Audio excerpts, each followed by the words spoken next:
Rev up your engines.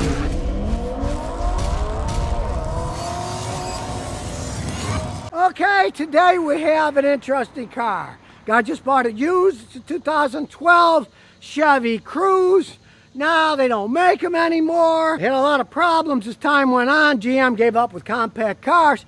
But I don't think this guy got that bad of a deal, because here's the whole story. Right before this car, he bought a used Kia Soul. It only had like 32,000 miles on it. Takes it to a mechanic. The mechanic finds out, gee, the engine in your car is a junkyard engine. It's not the original one. So, before it got to 32,000 miles, the original engine went, because after all, it was a Kia, and they have the engines blowing up problem, right?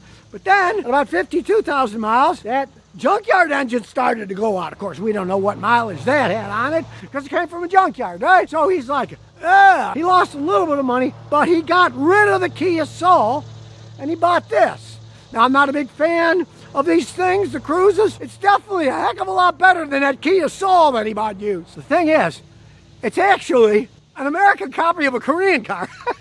The Cruzes you see in the United States are made in Lordstown, Ohio. Now, they stopped making them like 2019. At one point in time, they sold 271,000 of them in 1 year. But the last year that they sold them in the United States, they sold like 400 or something of them. They were kind of a failure of a car. People are going towards SUVs. These things are notorious for having bad automatic transmissions. But as you can see, this man's no fool. This does not have the stinking Cruze automatic transmission in it. You might say, oh, big deal. But it's a gigantic deal. Because I had a customer with a Cruze in Houston. First automatic transmission went out. Got it replaced under warranty. The second one went out. Got it replaced under warranty. The third one went out. He got it replaced under warranty, but now the warranty time was running up, and he got rid of the car and got a Toyota Corolla. They were the worst automatic transmissions they put in these things. They're just terrible. As we look under the hood, you can see it's got a 4-cylinder, 1.8 liter Ecotec engine. It is non-turbo. A manual transmission, non-turbo engine. These engines can't take a turbo that well. The ones with turbos, I see them all blow up. Now, unlike the horrible Kia Soul that he got, this thing still has the original engine in it. It's got 122,000 miles on it. It doesn't burn oil. Some people are going to say, oh, Scotty, you're crazy. Those engines blow up all the time. They blow up for two main reasons as far as I'm concerned. Numero uno, they got a turbo. You put all that extra pressure in them, they can't take it. They blow head gaskets. They burn themselves up. And number two is, you have to maintain these. Don't listen to any horse manure about changing the oil every 10, 15,000 miles. Change the oil in these things every 5,000 miles religiously or once a year using full synthetic oil and a full synthetic oil filter. Now, unfortunately, being an economy compact car, a lot of people buy them because they're lower price, right? So they think, oh, it's just an economy car. I'll put cheap oil in it, a cheap filter. No, you want to buy a quality filter. The cheap ones are only good for 3,000 miles. You want to buy a quality filter, quality oil, change it every 5,000 miles, and indeed, you can get one that's still running quite well, sometimes well over a couple 100,000 miles. Now, being an economy car, gets good gas mileage, driving highway speeds, it gets like 35, 36 miles a gallon, which is typical for these, especially the ones with a manual transmission, because you can put it in the highest gear whenever you want to get better gas mileage. The main problem, as I said previously, is the Cruzes have a horrible reputation because they had some of the worst automatic transmissions in the world. Let's say you were looking at a car like this and it had an automatic transmission in it.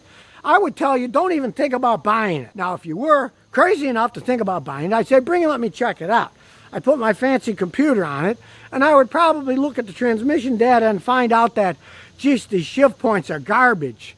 They might be taking 1.5, 2 seconds to shift when it should be less than half a second shift point. Transmissions, when they're automatics, and these things stink.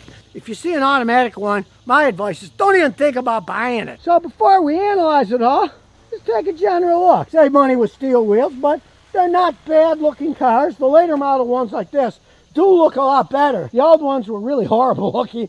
They really upgraded the style. And as we go inside, cloth seats. Cloth seats can last a long time. These seats are quite comfortable.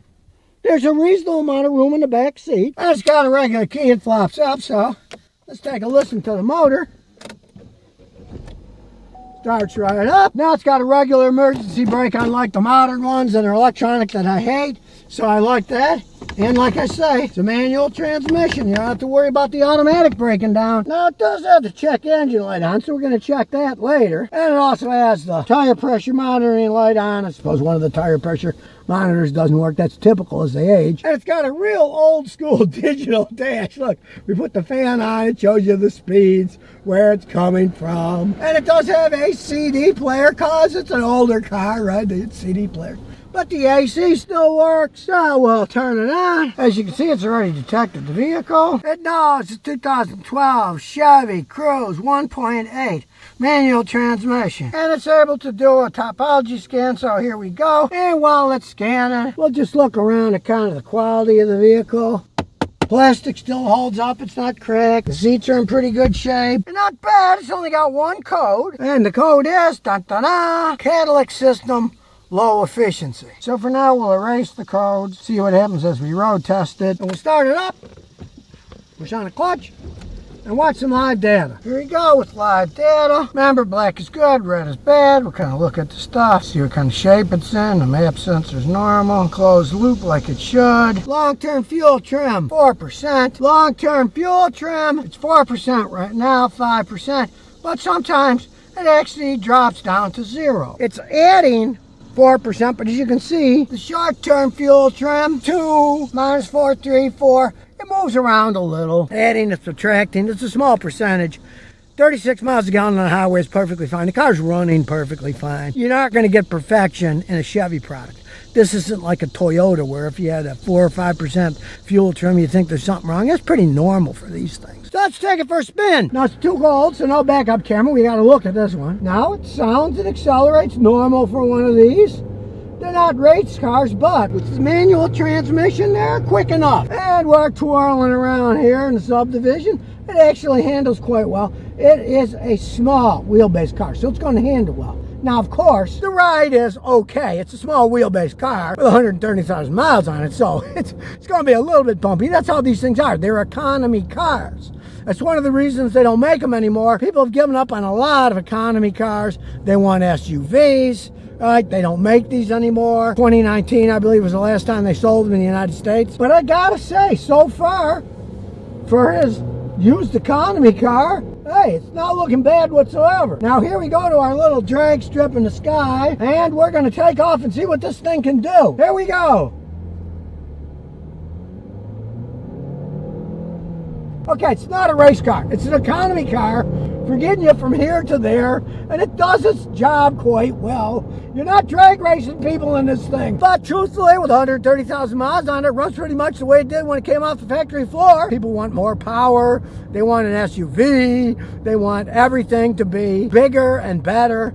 And in this case, smaller just didn't pan out in the long run. But if you're looking for an Econobox car to drive around in, if you can find one with a manual transmission like this, it might be a really decent car for a small amount of money. Now here we go. Look, we're beating a Nissan Kicks. It's faster than a Nissan Kicks. Now really, I gotta say, I'm surprised. I'm always knocking Chevy Cruze, saying what piles of junk they are. But, okay, 96% of them are automatic transmissions, and they are junk. This is a manual transmission. It's not junk. 96% of Americans drive automatic cars. They should never buy one of these with an automatic transmission. He did look at Toyota Corollas, but here's the problem. He looked at Toyota Corollas.